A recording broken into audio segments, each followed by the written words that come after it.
What spectrum inclusion does is I go to schools, I go to colleges, I go to churches, and I do autism workshops on employment. And I teach young adults with autism how to gain those skills, how to be able to develop their special interests into employment opportunities. What I also do with spectrum inclusion is I write articles of young adults who are gainfully employed and share ways that people on the spectrum can learn from those people and develop those same skills.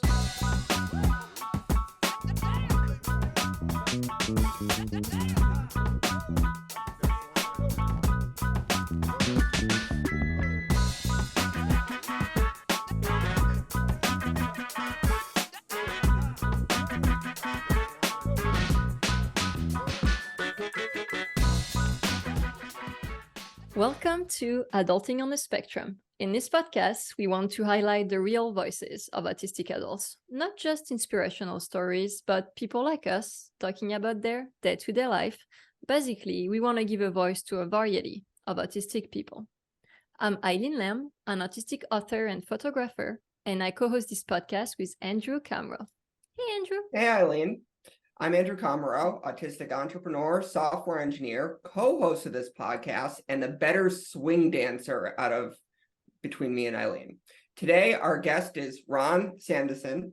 Ron works full-time in the medical field and is a professor of theology at Destiny School of Ministry. He's an advisory board member of Art of Autism and the L Center of Excellence. Sandison has a Master of Divinity from Oral Roberts University and is the author of A Parent's Guide to Autism Practical Advice. He is founder of Spectrum Inclusion, which empowers young adults with autism for employment. Ron and his wife, Kristen, reside in Rochester Hills, Michigan. Fun fact, they have the most expensive car insurance in the country, with their daughter, Michaela. Welcome. Thank you for joining. Oh, thanks so much for having me on your show today. And I know you've said that you have listened to our show before, which means that you probably remember that we like to ask each guest how they prefer to identify. So person with autism on the spectrum, autistic, Asperger's, do you have a preference? And if so, what is it?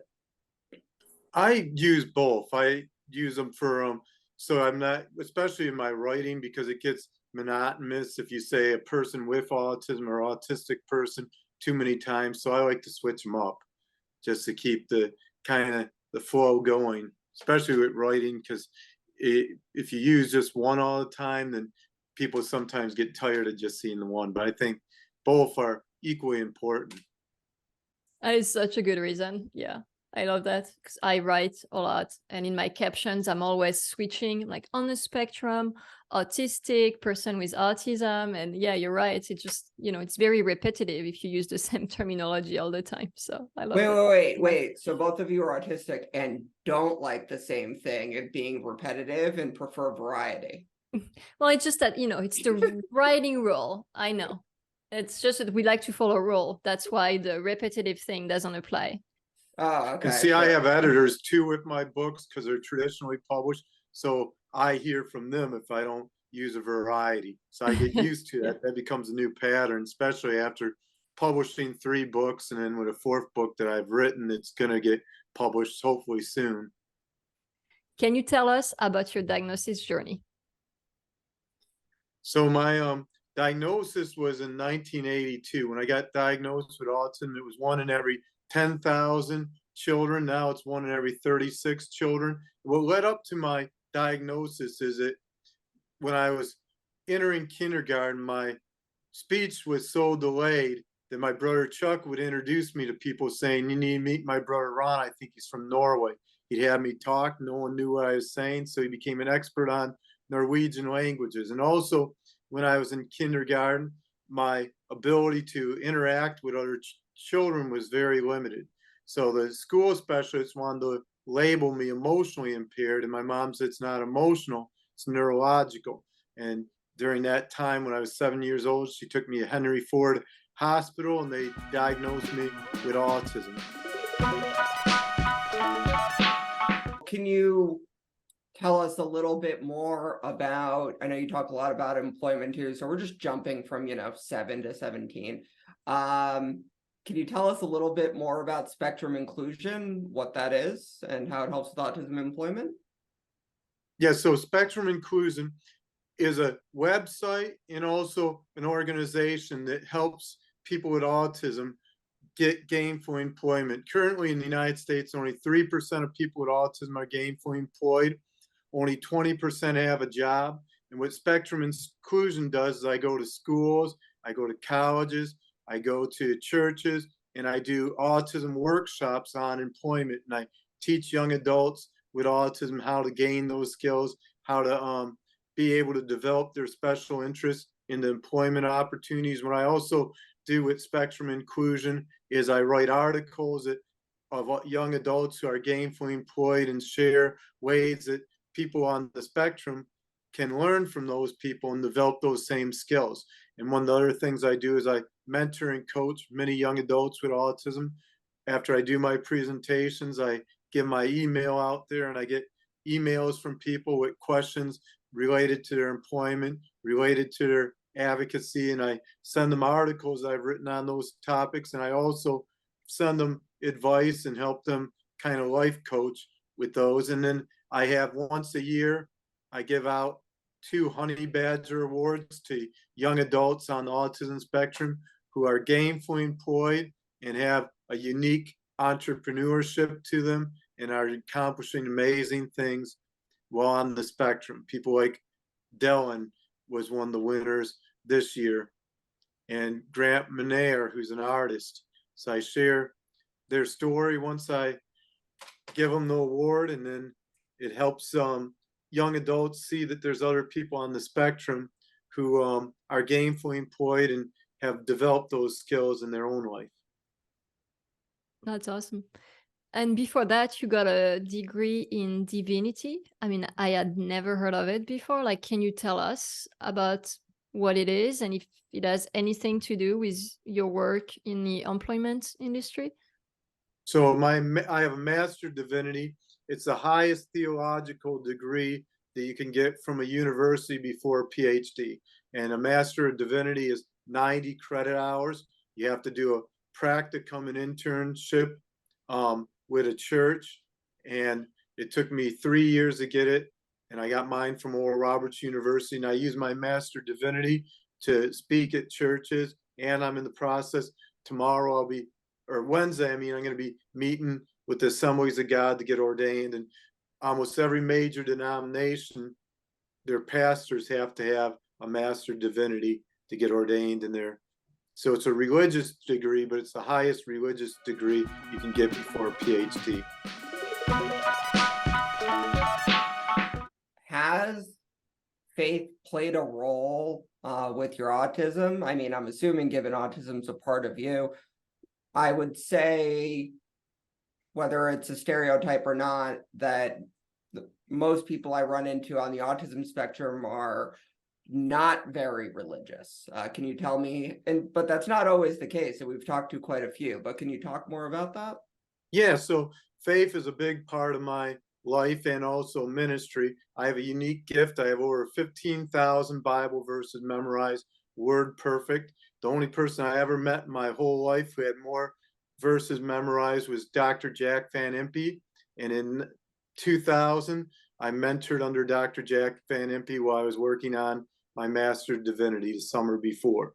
And I speak at about 25 churches a year. I'm going to be the first Assemblies of God minister who will be licensed under their denomination. Right now, there's never been an Assemblies of God minister who was licensed or ordained. And almost all the denominations, there's very few people on the spectrum working as ministers. The main best known autistic minister is Dr. Omar Hardwick out of Georgia. And then for priest, it's Matthew Snyder, who's the most famous for the autistics, who's on the priesthood. And both of them in their books, if you open up their books, there's endorsement from me in there. So it's very rare an autistic minister. There's a few out there. I can fit on 2 hands how many ministers there are who are on the autism spectrum that I know of. There's probably bunch who are undiagnosed, but who are actually diagnosed and actually share their diagnosis with being on the autism spectrum, you could fit them on two hands. So for the amount, 5% of the population being on the autism spectrum, there should be more autistic people in ministry, but it's very rare, as you mentioned. I appreciate the additional clarification. I was actually going to question you about that when you said, yes, the ones who I know or who are public. Quick follow-up to that question. Can you recite for us number, remember this is an adult podcast too, so can you recite to us numbers 22, 21, please? 22, 21, that one I don't have it memorized yet. Oh, it's the ass saw the angel of the Lord. So, Balaam smote his ass. So, yes. So I could quote another one on the angel Lord. Psalms 34:7, the angel Lord camps around those who fear him, on those who trust in his unfailing love. Psalms 91:11-12, he commands the angels concern you to guide you in all their ways. They lift you up in your hand, so not strike your foot against a stone. So I have my verses not memorized by reference, but by subject. So if I get a subject, I can tell you everything on that subject. So that's how it's kind of unique, how I have the verses memorized. And there's 36,000 verses in the Bible. I only have 15,000 memorized. I have equivalent to the whole New Testament memorized. That's it. Wow. I'm background Jewish, so definitely familiar with the Old Testament, and I definitely like looking for the most inappropriate and strange Bible verses. So hence I happen to know Balaam's ass. Anyway. Yeah. And so one of the most inappropriate is Ezekiel 23:17, and his genitals were like that of a donkey. I won't even recite the story of what happened to Lot's wife before and after she turned to salt on this podcast, but I think that one might win. Yeah. Yeah, let's skip that one. So, to go back to things that I do know about. Which isn't much. I know about stage fright. So, I'm wondering if you ever get stage fright, because you say you talk at like 25 conferences a year, which seems like a lot. How do you handle stage fright if you do get it? So the reason I don't get it is my main messages, I have about 10 main messages, and I could do them in my sleep. And I actually picture myself before I do my presentation. I see myself up there doing the presentation. So I've spoken enough places where that stage fright goes away. The only time I felt nervous was 2017. Temple Grandin was sitting right front row when I was presenting at Metro Parent at Troy Marriott. So I felt nervous about having her be in the front row, but I wasn't afraid of the crowd because I was used to having 200 people in the crowd. The biggest crowd I ever spoke to was over 6,500 people at World Harvest Church, Pastor Rob Parsley's church. He has a son, Austin, on the autism spectrum. So I know my speech is well enough from presentations where I don't really get nervous anymore. That's really cool. And I wish I was like you, because as much as I know my subjects and I know what I'm saying, as soon as I see the people, it's over, and I don't even know how I'm gonna do it. I think like sunglasses maybe, but yeah. And then sometimes the unexpected becomes the expected. I was doing a sermon, God's Got This, in front of about 1,000 people at a large church, and then right in the middle of my sermon, one of the older ladies is walking down the aisles after using the restroom or going to use her cell phone, and she trips and falls, and I end up having to pause for a few seconds while the elders helped her up and got her the help she needed. So sometimes you'll be speaking in front of a large audience and unexpected things will happen that are beyond your locus of control. That's like hell for me, if I can say that, because I know you're religious, but like thinking about it, it's just like, I know I would laugh, it's like it's a nervous reaction, seeing someone trip. It's so funny. And I know it's totally inappropriate, and it would be like so difficult to like control it on stage. So now I'm even more terrified. Thank you. Yeah, so sometimes that unexpected will happen. Yeah. I mean, what would happen? Like, think about it. Someone falls, like an old lady, which is really sad, and you start laughing Yeah. on stage. What would people say about you? You know? Yeah, that's why you don't laugh. You just pause and say, we're gonna wait a minute and then we'll get on with the message. We have a little emergency or something like that, I think is what I said. Yeah, I mean, that sounds like the right answer, but what if your brain is just can't do it and start laughing, you know? Yeah, that could happen with some people. I've seen that happen. No, with me, that would definitely happen. That's what I'm saying. Scary Yeah. shit. Andrew, what do you think about that? I mean, I don't. So yeah, anytime like last year when I gave a keynote, I didn't even think about it until beforehand, and that just helped a lot. Especially if it's something that you've spoken about, like Ron said, if you 10 times or a bunch of times, you're just talking about one of your favorite subjects, that's pretty easy for like, an autistic person to do for a short period. So yeah, I like to just show up completely unprepared and kind of wing it, and then I can't really have anxiety beforehand. So seems to mostly work well. Yeah, that's kind of what I was going for. Yeah. What also you can do is have your whole presentation on your PowerPoint. So then your PowerPoint photos remind you where you're at. And then there's 3 things you want in every message. You want a hook. That means you want people to look at your message. You have exactly 1 minute to draw the listener's attention, or they're not going to pay attention. So you hook them in with a story or hook them into your topic. Then you got book. You got to have content that's going to, they're going to come away learning something. Then you got to have a hook, something they can apply their life. And if you have those 3 things, your message is going to be great. And then add a little humor to it, and it's icing on the cake. So those are things I do to all my messages. The 250,000 people I've spoken live to, I've had those 3 things. Great tips.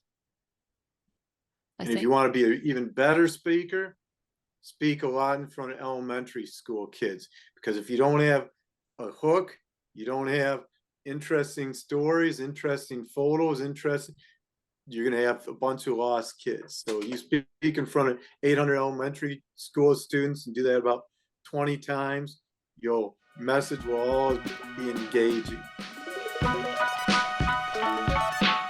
So moving back to employment a little bit, what do you think is one thing employers can do to be more inclusive to those with autism?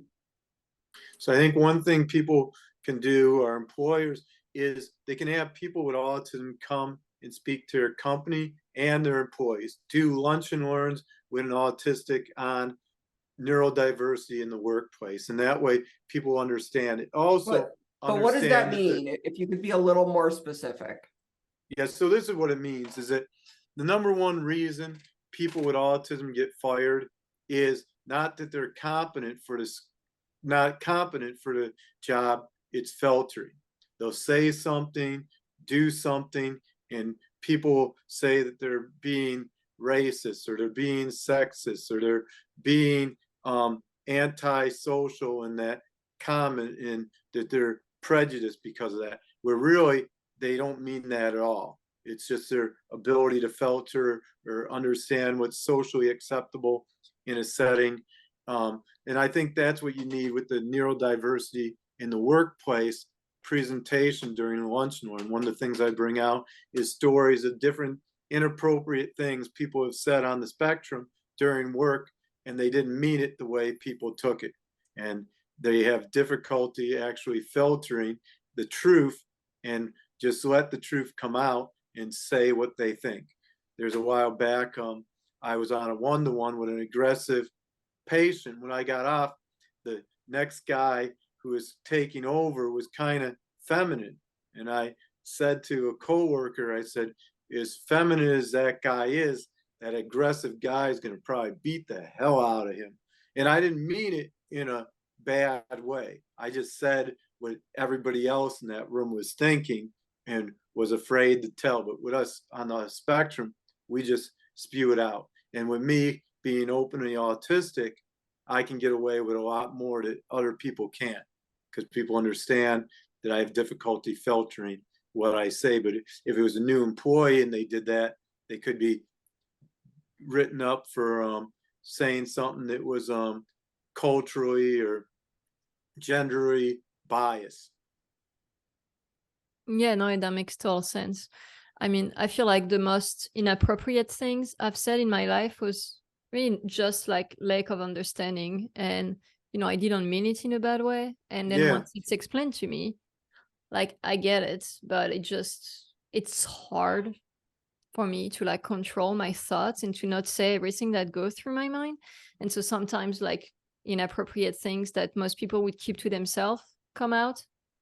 Yeah. See, And like, I think even our joking, we do that more openly with being on the autism spectrum. Our jokes are what everyone else is thinking, but wouldn't say because they know they could get in trouble being anti this or anti that by the joke they're saying, but they don't mean it in that hurtful way. exactly. Yep. So, question for you. That's why Yeah. you're here.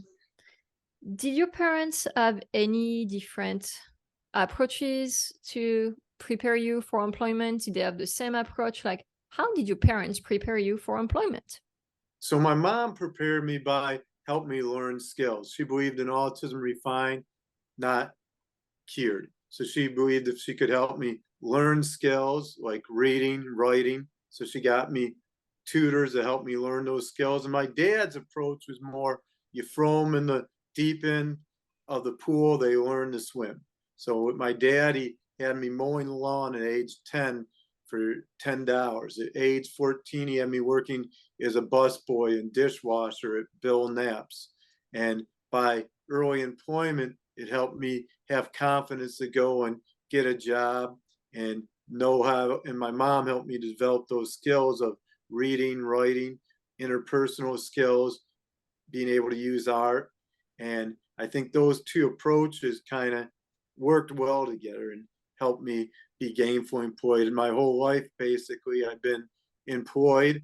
I've been gainfully employed now. It'll be 16 years in March, working at the same hospital, Havenwick, which I've been at in March. It'll be 16 years. And I've been at Destiny School of Ministry now for 20 years and speaking live since 2015. And then I published my first book in 2016. And I have my fourth book, and hopefully I'll get it published soon. It's actually time for quick fire questions.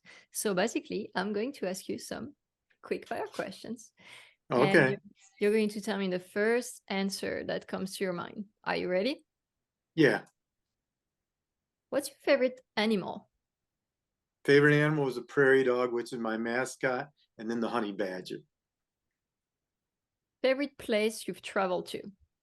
Madagascar and Tel Aviv. Favorite food?